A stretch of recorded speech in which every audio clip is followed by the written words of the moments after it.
Cyber തട്ടിപ്പ് കേസുകൾ കേരളത്തിലെന്നല്ല ഇന്ത്യയിലെ എല്ലാ സംസ്ഥാനങ്ങളിലും വലിയൊരു ഭീഷണിയായി മാറിക്കൊണ്ടിരിക്കുകയാണ്. അതുകൊണ്ട് തന്നെ കേന്ദ്ര ആഭ്യന്തര മന്ത്രാലയത്തിൻ്റെ കൃത്യമായ നിർദ്ദേശപ്രകാരം ഓരോ സംസ്ഥാനത്തെയും സൈബർ സെല്ലുകൾ ഉണർന്നു പ്രവർത്തിക്കുകയും ഈ തട്ടിപ്പിൻ്റെ മേഖലകളൊക്കെ കണ്ടുപിടിക്കുകയും ചെയ്തു. ഇപ്പോൾ കേരളത്തിൽ തന്നെ നമുക്കറിയാം, ഡിജിറ്റൽ അറസ്റ്റ് നടത്തിക്കൊണ്ട് പല വിധത്തിലുള്ള തട്ടിപ്പുകൾ നടത്തുന്നു. വീട്ടമ്മമാരെ, ബാങ്ക് ഉദ്യോഗസ്ഥരെ, എന്തിന് ജഡ്ജിമാരെ പോലും തട്ടിച്ച അല്ലെങ്കിൽ കബളിപ്പിച്ച കേസുകളൊക്കെ നമ്മുടെ മുമ്പിലുണ്ട്.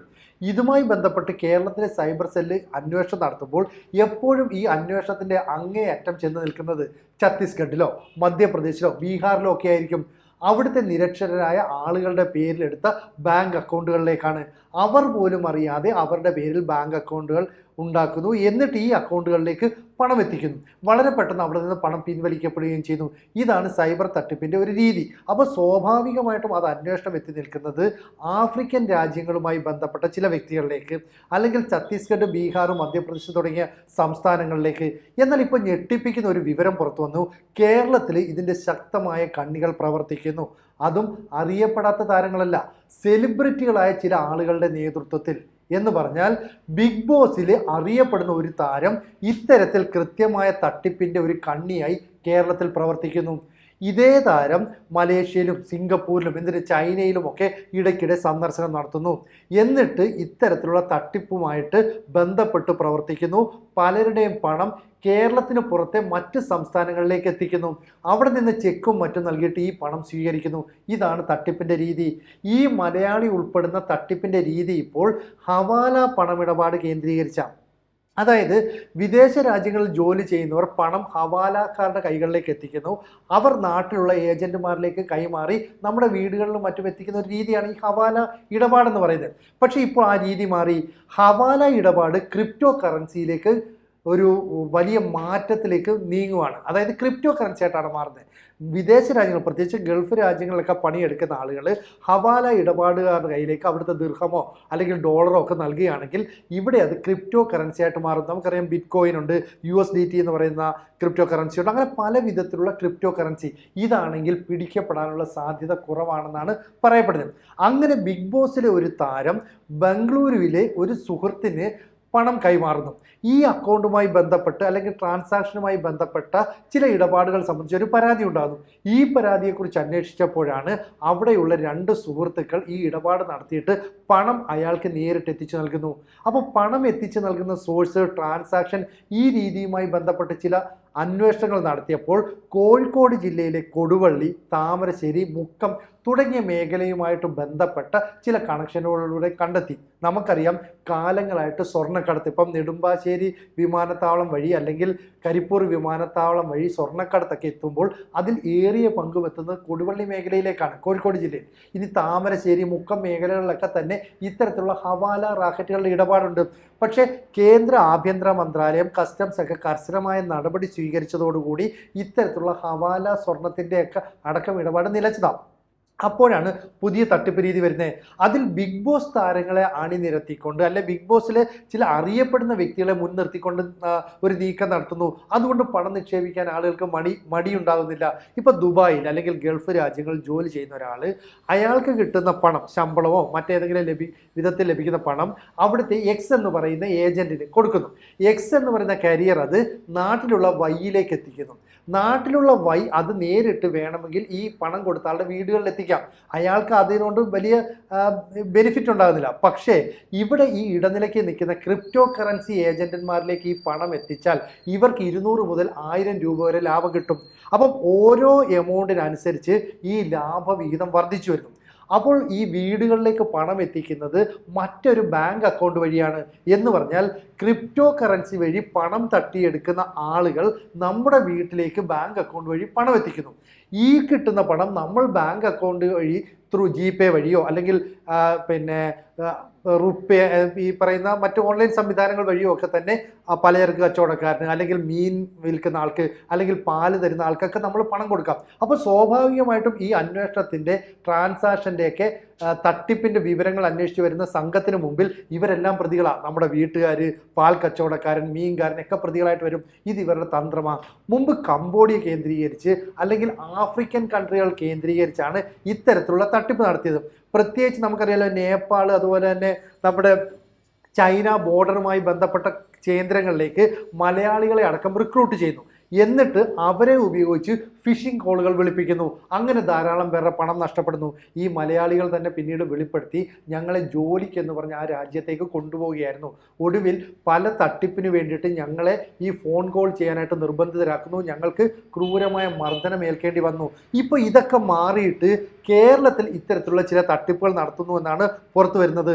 അതായത് നിലവിൽ കാലങ്ങളായി ഉപയോഗിക്കാതിരുന്ന അക്കൗണ്ടുകളെ കൃത്യമായിട്ട് ഉപയോഗപ്പെടുത്തുന്നു. കൂടാതെ സ്കൂളുകളിലും കോളേജുകളിലും പഠിക്കുന്ന വിദ്യാർത്ഥികളുടെ പേരിൽ ബാങ്ക് അക്കൗണ്ടുകൾ നിർമ്മിക്കുന്നു. എന്നിട്ട് അവർക്ക് ചെറിയ തുക പോക്കറ്റ് മണി എന്ന പോലെ നൽകുന്നു. ഈ ബാങ്ക് അക്കൗണ്ട് കൃത്യമായിട്ട് ഉപയോഗിക്കുന്നത് ഇത്തരത്തിലുള്ള മലയാളികളുടെ റാക്കറ്റാണ്. അതിലാണ് ഈ ബിഗ് ബോസ് താരം ഉൾപ്പെടുന്നത്. അപ്പോൾ ബിഗ് ബോസ് താരത്തെ കഴിഞ്ഞ കുറച്ചു കാലമായിട്ട് സൈബർ വിങ് നിരീക്ഷിച്ചു വരിക. ഇയാളുടെ ഇടപാടുകൾ നടത്തുന്നത് സംബന്ധിച്ച് കൃത്യമായ തെളിവുകൾ കിട്ടിയപ്പോൾ ഇയാൾ മറ്റൊരു രാജ്യത്തായിരുന്നു, നമ്മുടെ അയൽ രാജ്യത്ത്. ഈ അയൽ രാജ്യത്ത് നിന്ന് തിരുവനന്തപുരം എയർപോർട്ടിൽ വന്ന് ഇറങ്ങിയ സമയത്ത് തന്നെ ഇയാളെ പൊക്കിയപ്പോഴാണ് ഈ റാക്കറ്റിന്റെ കണ്ണികൾ രാജ്യാന്തര തലത്തിലേക്ക് നീളുന്നു എന്നുള്ള ഞെട്ടിപ്പിക്കുന്ന വിവരം മനസ്സിലാക്കിയത്. അതായത് ഇപ്പോൾ US ഡോളറിന് എത്ര രൂപയുണ്ടോ ആ ഡോളറിന് ആനുപാതികമായ വില നൽകുന്ന USDT-യിലേക്കാണ് ഈ ക്രിപ്റ്റോ കറൻസി കൈമാറ്റം നടക്കുന്നത്. നാളെ ഡോളറിന്റെ വില കൂടിയാൽ അതിനനുസരിച്ച് ഈ USDT-യുടെ വില കൂടും. നാളെ US ഡോളറിന്റെ വില കുറഞ്ഞാൽ അതിനനുസരിച്ച് വില കുറയും.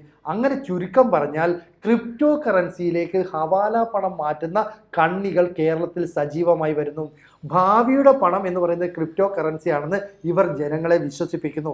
ബിസിനസ്സുകാരടക്കം വലിയൊരു വിഭാഗം ഇത് വിശ്വസിക്കുന്നുണ്ട്.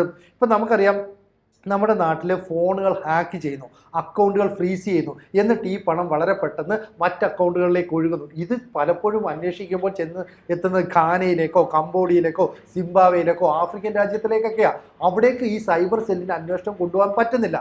പക്ഷേ ആഭ്യന്തര മന്ത്രാലയം കൃത്യമായ നിർദ്ദേശം നൽകുകയും എല്ലാ സംസ്ഥാനങ്ങളെയും സൈബർ സെക്യൂരിറ്റി വിങ്ങുമായിട്ട് കണക്ട് ചെയ്തുകൊണ്ട് ഒരു ടോൾ ഫ്രീ നമ്പറുമൊക്കെ ഏർപ്പെടുത്തിയതോടുകൂടി ട്രാൻസാക്ഷനെ കൃത്യമായി നിരീക്ഷിക്കാൻ സാധിച്ചു. അങ്ങനെയാണ് ഹവാല പണം ഇത്തരത്തിൽ ക്രിപ്റ്റോ കറൻസികളായിട്ട് മാറ്റുന്നു എന്നുള്ള ഞെട്ടിപ്പിക്കുന്ന വിവരം പുറത്തു വന്നത്.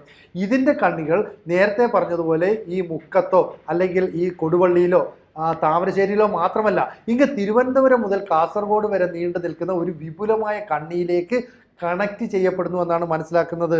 അതുകൊണ്ട് ഈ 2007 മുതൽ 2009 വരെയുള്ള കാലഘട്ടത്തിൽ നടന്ന പല ട്രാൻസാക്ഷൻ്റെയും വിവരങ്ങൾ ഇപ്പോൾ പുറത്തു വരികയാണ്.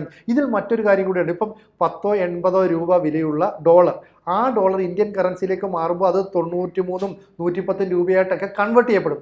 ഈ പൈസയായിട്ട് കൺവേർട്ട് ചെയ്യുമ്പോൾ ഇന്ത്യയിൽ നിന്ന് ഈ രൂപ അങ്ങോട്ടേക്ക് ക്രയവിക്രയം ചെയ്യപ്പെടും. എന്നിട്ട് അത് ക്രിപ്റ്റോ കറൻസി ആയിട്ട് മാറും. സത്യത്തിൽ ഇന്ത്യൻ മണി അങ്ങോട്ടേക്ക് പോകുന്നു എന്നതിനപ്പുറത്തേക്ക് ഇന്ത്യയിലേക്ക് ഈ ഡോളർ വരുന്നില്ല. കാരണം ഇത് ക്രിപ്റ്റോ കറൻസി ആയിട്ട് വേറെ ചില നിക്ഷിപ്ത താല്പര്യക്കാരിലേക്ക് എത്തിക്കുന്നു. അത് മറ്റ് രാജ്യാന്തര റാക്കറ്റുകൾ നിയന്ത്രിച്ചിരുന്നത് മധ്യപ്രദേശും ബീഹാറും പോലെയുള്ള ഛത്തീസ്ഗഡ് പോലെയുള്ള ജനങ്ങൾക്ക് അത്ര വലിയ വിദ്യാഭ്യാസമില്ലാത്ത സംസ്ഥാനങ്ങൾ കേന്ദ്രീകരിച്ചാണ്. പക്ഷേ ഇപ്പോൾ കേരളത്തിലേക്കും ഇത് വരുന്നു. അപ്പോൾ കേരളത്തിലേക്ക് ഇത് വരുമ്പോൾ വിശ്വാസ്യത ഉറപ്പിക്കാൻ വേണ്ടിയിട്ട് ചില സെലിബ്രിറ്റികളെ രംഗത്ത് കൊണ്ടുവരുന്നു. അങ്ങനെയാണ് ഈ ബിഗ് ബോസ് താരം ഇപ്പോൾ പോലീസിൻ്റെ കസ്റ്റഡിയിലായിരിക്കുന്നത്. ഈ വിവരങ്ങൾ തൽക്കാലം സർക്കാർ പുറത്തുവിട്ടിട്ടില്ല. പക്ഷേ IPS ഉദ്യോഗസ്ഥർ അടങ്ങുന്ന ഒരു വിങ് ഇതുമായി ബന്ധപ്പെട്ട അന്വേഷണത്തിൻ്റെ ചുമതല ഏറ്റെടുത്തിരിക്കുകയാണ്. പ്രത്യേകിച്ച് മലബാർ കേന്ദ്രീകരിച്ചാണ് ഇത്തരം പ്രവർത്തനമെന്നാണ് പുറത്തേക്ക് വരുന്ന വിവരം. എന്തായാലും നമ്മുടെ ഫോണിലേക്ക് വരുന്ന OTP ചോർത്തി കൊടുക്കുന്നതിലൂടെ അല്ലെങ്കിൽ ചില ലിങ്കുകൾ നമുക്ക് വരുമ്പോൾ അതിലൊരു ക്ലിക്ക് ചെയ്താൽ നമ്മുടെ പണം നഷ്ടപ്പെടുന്നു എന്നുള്ള വാർത്തയൊക്കെ വരും. ഇതിനൊക്കെ തന്നെ പിന്നിൽ പ്രവർത്തിക്കുന്ന ഈ ഹവാല ഇടപാടുകാരുടെ പുതിയ സംഘമാണ്. അപ്പോൾ തട്ടിപ്പിൻ്റെ പുതിയ റാക്കറ്റുകൾ ഒരു ചിലന്തി വല പോലെ നമ്മുടെ നാട്ടിലും വിപുലമായി വ്യാപിച്ചുകൊണ്ടേയിരിക്കുന്നു. അതിൽ മലയാളികൾ ധാരാളമായിട്ട് ഉൾപ്പെടുന്നു. അപ്പം നമ്മളുടെ നാട്ടിൽ നിന്ന് ആളുകളെ റിക്രൂട്ട് ചെയ്ത് വിവിധ സ്റ്റേറ്റുകളിലേക്ക് കൊണ്ടുപോകുന്നു എന്നതുപോലെ തന്നെ നമ്മുടെ നാട്ടിലും ഈ തട്ടിപ്പിൻ്റെ കണ്ണികൾ വല വിരിച്ചു കഴിഞ്ഞു എന്നാണ് ഇപ്പോൾ മനസ്സിലാക്കുന്നത്.